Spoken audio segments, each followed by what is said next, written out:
할렐루야. 마태복음 원어강의 8번째 시간을 여러분들과 함께 시작하도록 하겠습니다. 오늘은 본문 마태복음 13장의 본문을 가지고 천국의 시작과 발전과 완성이라는 제목으로 주신 양식을 나누겠습니다. 첫 번째로 천국의 시작과 발전성, 두 번째로 관계성과 본질성, 그리고 생명적 요소, 세 번째로 신이란 제목으로 함께 나눕니다. 오늘 본문 13장부터는 천국이 어떻게 시작하고 발전하고 완성되느냐, 시와 밭의 개념에서는 관계성적인 것을 말하고 있고, 알곡과 가라지 문제에서는 본질성의 문제를 다루고 있고, 자람과 푸르름에 있어서는 생명적인 요소를 말씀하고 있습니다. 그래서 시와 밭의 관계성에서는 알곡은 알곡다운 것으로 자라야 된다는 것입니다. 그래서 하나님의 말씀 시가 아무 데서나 열매를 맺는 것이 아니라는 것입니다. 그래서 밭이라고 하는 것이 하나의 속성적인 본질인 속성 속에서 열매되고 안 된다라고 하는 사실입니다. 그래서 천국은 천국적 토양과 상황 속에서 열매를 맺는다는 것입니다. 그래서 알곡이 옥토에서만 천국화되는 것에 반해서 알곡과 가라지 개념은 같이 자랄 수는 있지만 본질이 같지 않다는 것입니다. 그러니까 하나님은 만홀이 여김을 받지 않는다는 그런 차원에서 우리가 볼 때, 우리가 하나님의 말씀을 받을 때 나는 어떤 사람이 되었든지 간에, 내가 어떻게 살든지 무슨 행동을 하든지 간에 말씀만 듣고 말씀만 받으면 된다는 개념이 여기서는 전혀 통하지 않습니다. 그래서 절대로 옥토적 요소, 즉 속성을 가지고 있어야 된다는 것입니다. 문제는 길바닥 같은 경우는 말씀을 수용할 수 없는 그런 단계니까 말할 것도 없지만, 돌짝밭하고 가시덤불, 이것은 내면적인 자기 성찰, 자기 확립이 안 된다는 것과 외적인 환경 조건에 영향을 받는다라고 하는 문제. 그래서 뿌리 내리는 작업은 자기 자신과의 싸움이고, 가시덤불 속에서는 환경이나 외적 조건하고의 싸움이라는 것입니다. 그래서 결국 옥토라고 하는 것은 그런 것들의 침해와 영향을 받지 않는, 그런 것들의 방해가 없는 그런 환경적 조건적 요소. 그래서 천국의 사람들은 기본적으로 천국의 토지를 가지고 있다는 것입니다. 결론적으로는 어디서 엉망진창으로 살다가 어디서 늦닥없이 와가지고는 개가천선을 해가지고 천국화되는 그런 개념이 아닙니다. 그래서 하나님의 심판은 감정적인 것이 아니라는 것이 아니고 사필 기정이라는 것입니다. 사실은 필요 없는 것인데, 소위 그 본질이라든지 속성 자체가 천국화 될 수 없는 것들의 처단의 방법이 바로 심판이라는 것입니다. 그렇기 때문에 하나님의 심판을 두려워할 자들은 두려워할 것이지만 두려워하지 않을 자들은 아무 상관이 없는 얘기라는 것입니다. 옥토들에게 있어서 하나님의 심판이라는 것은 아무 의미가 없는 것입니다. 그러면 결국은 알곡적인 요소만 옥토에 자라느냐? 그렇지 않다는 얘기입니다. 결국 옥토에 자라는 요소는 알곡과 가라지도 같이 자랄 수 있다는 것입니다. 그러나 가라지는 근본적으로 천국화될 수 없는 그런 본질적인 문제이기 때문에 1장에서 족보가 나오는 것입니다. 결국 이 흐름이 아니고서는 안 된다라고 하는 것입니다. 그래서 중요한 것은 거짓 선자들은 외적인 것, 귀신을 쫓아내는 능력을 행한다든지 이런 것들로서 알곡과 천국화가 되는 것은 아니다라고 하는 것입니다. 결국은 같아져야 하고 닮아져야 한다는 것입니다. 그래서 성경의 라인을 따르지 않으면 안 된다는 것입니다. 성경의 라인이라는 것이 결국은 마태복음에서는 아브라함부터 예수님까지 전대 족보를 이야기하고 있다면, 요한복음에서는 성령으로 시작을 해서 이 후대를 이야기하고 있습니다. 그래서 밭과 알곡과 시와의 관계성은 하나님의 현재적 심판과 현재적 축복을 이야기하고 있고, 알곡과 가라지 얘기에서는 결과적인 것을 이야기하고 있습니다. 그래서 원래 하나님의 말씀을 수용할 수 없는 과거 완료적 개념의 길바닥 인생이 있는가 하면 내면적인 싸움, 외적인 환경 조건, 결국 히브리서 11장의 의인들의 믿음과 삶이라고 하는 것은 이 두 가지 싸움에서 이긴 것입니다. 하나는 그들이 하나님의 말씀을 뿌리하는 작업, 즉 묵상, 그것을 자아하는 작업으로 성공한 사람들이고, 그것을 시인한 사람들이라고 생각할 수가 있습니다. 그래서 시인이라고 하는 거, 호몰로게오라고 하는 것은 어떤 암기된 내용을 녹음 테이프식으로 줄줄줄 말하는 그런 것이 아니라 객관적인 하나님의 말씀을 내 속에 자아시켜서 주관적인 하나님의 말씀으로 내뱉는 것입니다. 그러니까 하나님께서 가라사대가 아니라 내 입에서 나오는 말, 결국은 내가 가라사대가 되는 것입니다. 이것이 시인이라고 볼 수 있습니다. 결국은 내 것이 아니고 분명 그분의 것이지만 그분의 말씀과 내 말이 하나가 되는 것입니다. 결국은 시를 받아들여서 자아시킨 것이 옥토라는 말입니다. 사실은 시가 자란 것이냐 옥토가 낸 것이냐 하는 의미에서 뚜렷한 구분이 없습니다. 시는 시였고 옥토는 옥토였는데 시가 옥토화되어 가지고 옥토에서 결국은 열매가 나왔다는 얘기입니다. 나고 말씀은 말씀이었는데 그 말씀이 내게 들어와 가지고 자아하 되어 내게서 어떤 결과가 나온 것이 열매라는 얘기입니다. 그러니까 누가 무엇 하더라가 아닙니다. 중계방송이 아니고 생방송이고 삶의 방송이라는 것입니다. 그래서 천국의 시작은 이렇게 되고 천국의 과정은 이렇게 되고 천국의 완성은 이렇게 된다라고 하는 것이 바로 오늘 마태복음 13장의 내용입니다. 그래서 13장부터는 굉장히 그 천국을 노골적으로 표현하기를 시작합니다. 앞에서 천국을 묵시적으로 표현을 했었습니다. 천국의 생명성이라고 하는 것은 가만히 있지를 못하는 것입니다. 겨자씨라고 하는 것이 그저 적은 씨로서 볼품 없는 씨로 가만히 있지 못한다는 것입니다. 그것은 귀엽고 싹을 틔우고 자라서 그래서 새들이 길들일 정도로 자란다는 것입니다. 겨자나무라고 하는 것이 상당히 가냘픈데도 꼬장꼬장해가지고 새가 거기에 둥지를 틀 수 있다는 얘기입니다. 어떤 강지성 같은 것들이 있습니다. 경고성 같은 것, 어떤 끈기 같은 것들이 있습니다. 그 다음에 소위 누룩처럼 어떤 환경과 여건이 조성되어지면 이것이 부풀어 오를 수밖에 없는 것. 그래서 우리가 하나님의 말씀을 그냥 원액 그대로 본질 그대로 단단하게 있는 로고스 말씀이 결국 사람 속에 들어가서 어떤 환경에 접하게 될 때 그것이 누룩처럼 부풀어 오르기 시작한다는 것입니다. 그것이 결국은 이제 넘쳐 흐르는 레마 말씀이 된다는 것입니다. 그래서 천국은 꾸밀 수도 없고 위장할 수도 없고 속일 수도 없고 결국 여기서 천국의 비밀이라고 하는 것은 원래는 감춰진 것이고 몰랐던 것인데 그것이 드러나기 시작을 해가지고 그대로 노출되어 버린다는 것입니다. 미혹만 받지 않는다면 천국을 몰라서 분별을 못한다든지 몰라서 못 돌아가는 그런 일은 없다는 얘기입니다.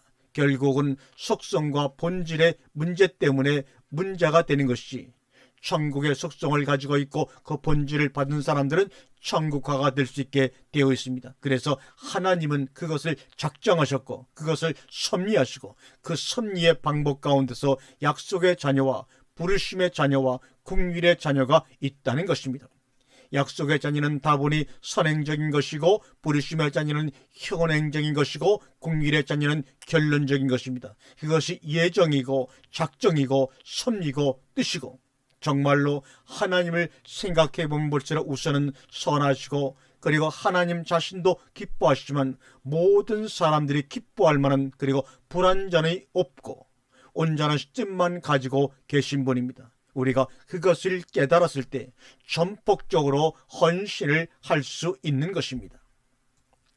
그러니까 우리가 이 세상을 살면서 얼만큼의 천국화를 이룰 수 있느냐 하는 프로테지의 문제입니다. 날마다 우리는 이 프로테지 문제를 생각해야 합니다. 우선은 순수성의 문제에 있어서 거룩성, 그 다음에 현실적으로는 자세와 충성과 그 다음 아래는 용서와 자비.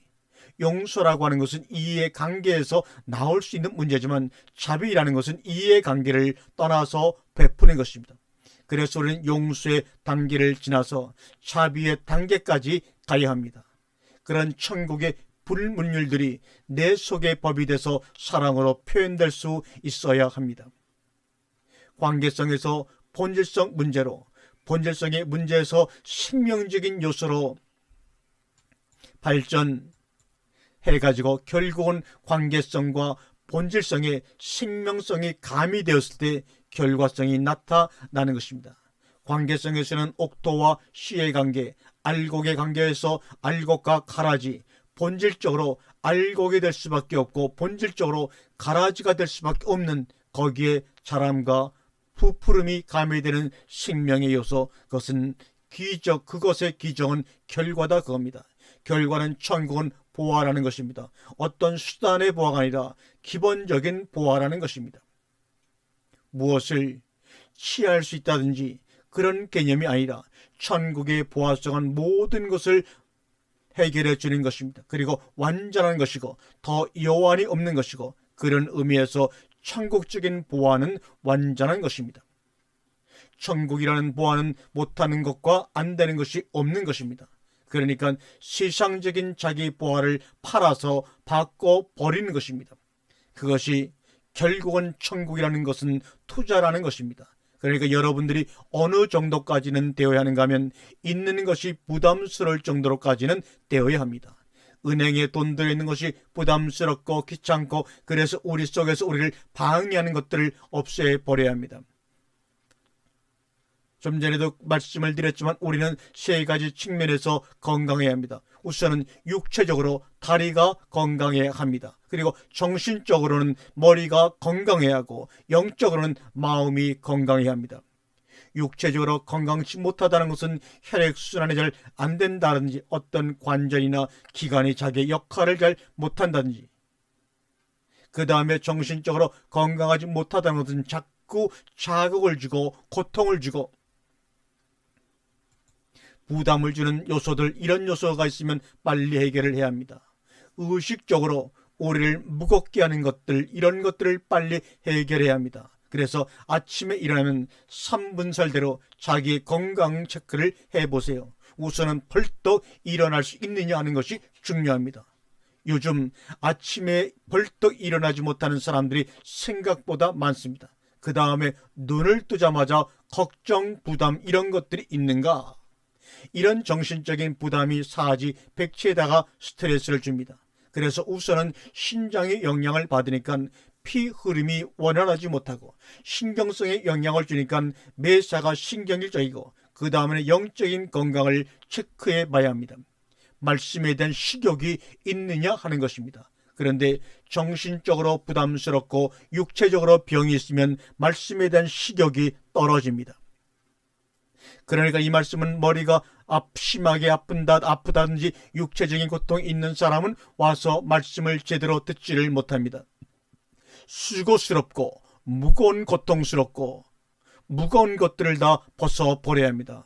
죄라고 하는 것은 다른 것이 아니라 짐이라고 하는 것입니다. 정신적으로 영적으로 짐이 됐을 때 그것이 우리에게 죄가 되는 것입니다. 그래서 결국 죄인은 우리를 사망으로 이끄는 것입니다. 그러니까 옥토라고 하는 토양을 많이 생각을 해야 합니다. 말씀이 들어와서 내적 외적으로 아무 꺼리낌 없이 자랄 수 있는 환경이 되어야 합니다. 그래서 이 말씀은 세상 일로 바쁘신 분들은 듣지를 못합니다. 그것이 우선이니까요. 그런 분들은 삶의 우선순위부터 바꾸셔야 합니다. 보아라고 하는 것은 우리를 행복하게 해주는 수단입니다. 우리를 만족하게 해주는 수단입니다. 그래서 천국은 우리를 만족하게 해주는 것이 아니라 만족 그 자체입니다. 그것이 중요하다는 것입니다. 나는 나고 만족하게 해주는 어떤 도구나 수단, 방법이 따로 있는 것이 아니라 천국 자체가 만족입니다. 어린아이들이 부모 밑에 있으면 그것 자체가 그냥 보화인 것처럼 부모들이 모든 것을 다 공급을 해주니까 따뜻한 방에서 따뜻한 음식에다가 따뜻한 의복에다가 그야말로 부모 그 자체가 보화죠. 그런데 어른들은 그것들을 돈이라는 수단을 통해서 그렇게 해주어야 되기 때문에 돈 하는 것 아닙니까? 사랑이라는 것은 근본적으로 풍만감을 갖고자 하는 욕망이라는 것이 있습니다. 풍만감이라는 것은 행복감이라는 것인데 결국 풍만하면 소위 만복감을 느끼게 되며 그때부터 사람은 행복하게 되고 편안히 쉬고 싶은 쉼을 바라는 것입니다. 그런데 우리는 이제까지 육체적인 어떤 수단을 통해서 풍만감을 만끽하면서 행복을 느끼려고 그랬는데 천국 자체는 풍만감을 흡족하게 주는 것이기 때문에 더 이상 다른 어떤 것에 요구를 필요치 않습니다. 내가 부족을 느꼈을 때 다른 것으로 채우려고 그러는 것 아닙니까? 술 먹는 사람들이 왜 그러느냐? 건강한 정신으로는 행복을 느낄 수 없기 때문에 술을 통해서 잊어버린다든지 더 확대를 시킨다든지. 그런데 천국은 세상에 술이 필요 없다는 것입니다. 그래서 성경은 술에 취하지 말라, 성령의 충만함을 받으라는 것입니다. 그래서 육체라고 하는 것은 근본적으로 풍만감을 느끼고 싶은 본능이 누구에게나 있습니다. 결국 천국은 우리들에게 그것을 채워주는 것입니다. 결과성, 이렇게 되기까지가 참으로 힘이 든 것입니다.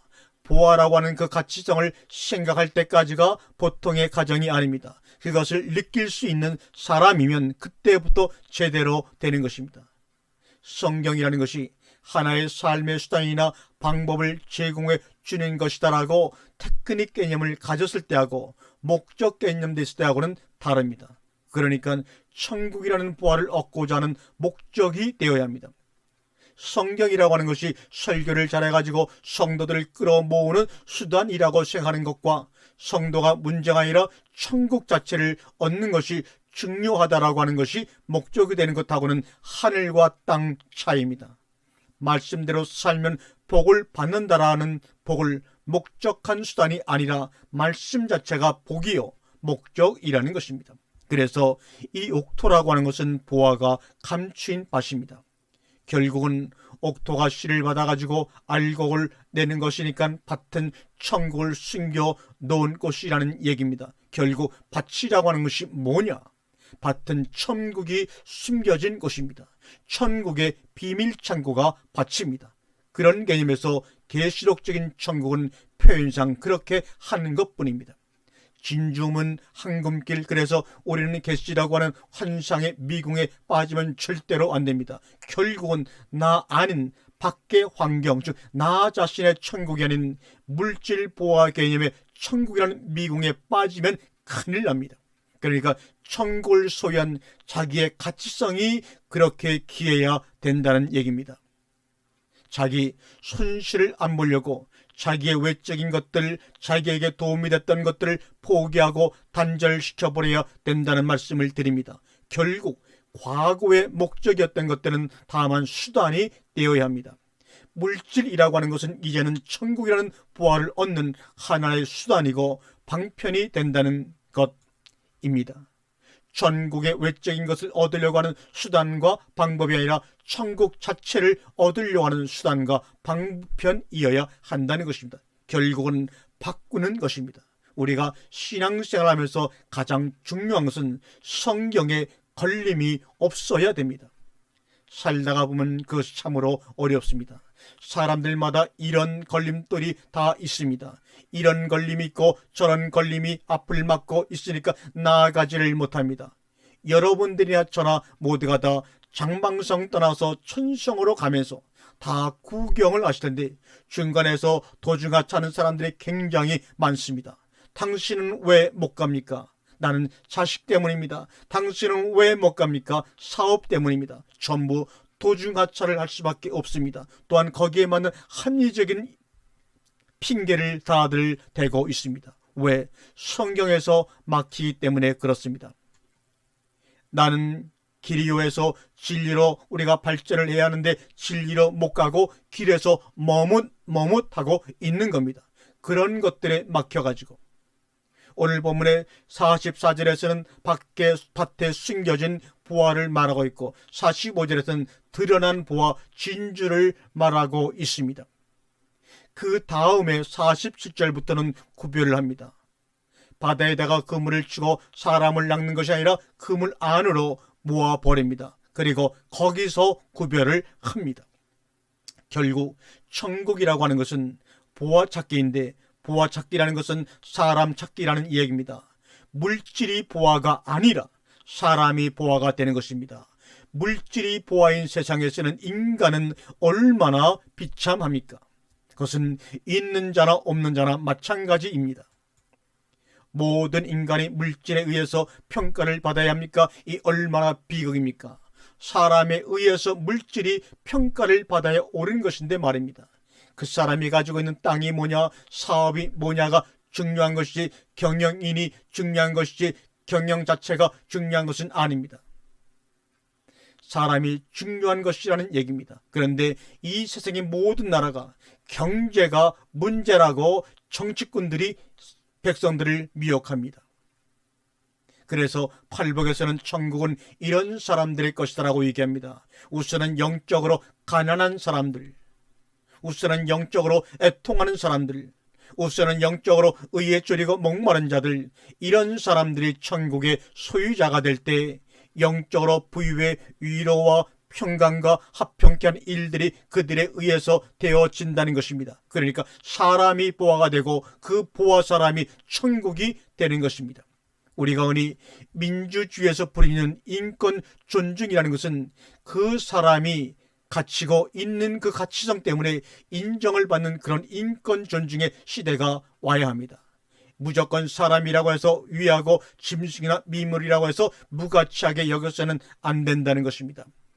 가치 있는 사람을 가치 있는 사람으로 여겨주는 사회, 사람이 가치성을 제대로 받는 그런 사회가 되어야 진정한 인권 존중의 민주사회가 되는 것입니다. 어느 대학을 나왔느냐, 돈이 얼마나 있느냐, 어느 직장에 다니고 있느냐가 중요한 것이 아니라 얼마나 사람다운 요소를 가지고 있느냐 하는 것입니다. 인간의 순수성, 진실성, 성실성 같은 데서도 얼마든지 사람의 가치성을 알 수 있는 것 아닙니까? 호랑이가 왜 호랑이 대접을 받습니까? 그것이 호랑이다우니까 호랑이 대접을 받는 것입니다. 호랑이가 고양이가 뛰면 대접을 받겠습니까? 사람은 사람다울 때 대접을 받는 것입니다. 사람답지 못할 때는 개나 소나 같은 것입니다.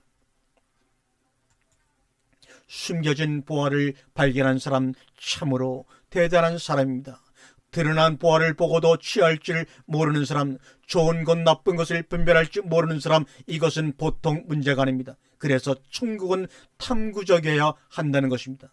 그래서 천국은 분별력이 있어야 된다는 것입니다. 그래서 천국된 사람들은 선택권이 있다는 것입니다. 하나님의 주권이 인권화되는 것입니다. 결국은 그들에게 다스리는 권세를 위임하는 것이기 때문입니다. 그러면 천국화가 된 완전한 사람은 어떤 사람이냐는 것이 51절에 나와 있습니다. 이 모든 것을 깨닫는 사람이고 그 다음에 천국의 서기관이 되는 것입니다. 그러한 것들을 기록으로 남길 뿐만 아니라 이미 들어가 있는 알곡들 생명의 말씀들을 곳간에서 내오는 천국의 서기관들이 되는 것입니다. 그러니까 이러한 과정을 거쳐서 우리 모두가 천국의 서기관이 되는 것입니다. 이것이 관리직입니다. 소위 말하는 집사 곳간의 열쇠를 가지고 있으니까 그렇다는 것입니다. 천국의 서기관이 되어야 합니다. 우리 교회 모든 집사들이 그냥 직분만 집사요라가 아니라 천국의 서기관들이 되어야 합니다.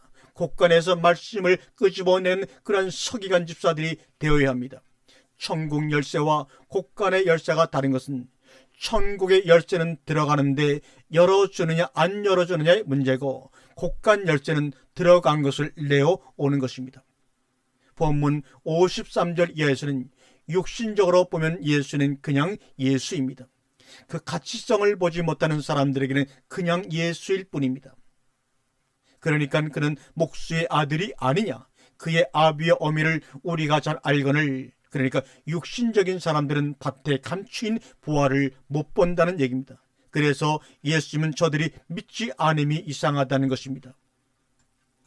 어찌해서 그것을 못 볼까? 왜 그것을 이해를 못할까? 주님이 우리에게 얘기하지 않습니까? 우리가 다음 시간에는 마태복음 14장 천국은 믿음의 세계다라는 제목으로 함께 계속해 주신 양식을 나누도록 하겠습니다. 아멘.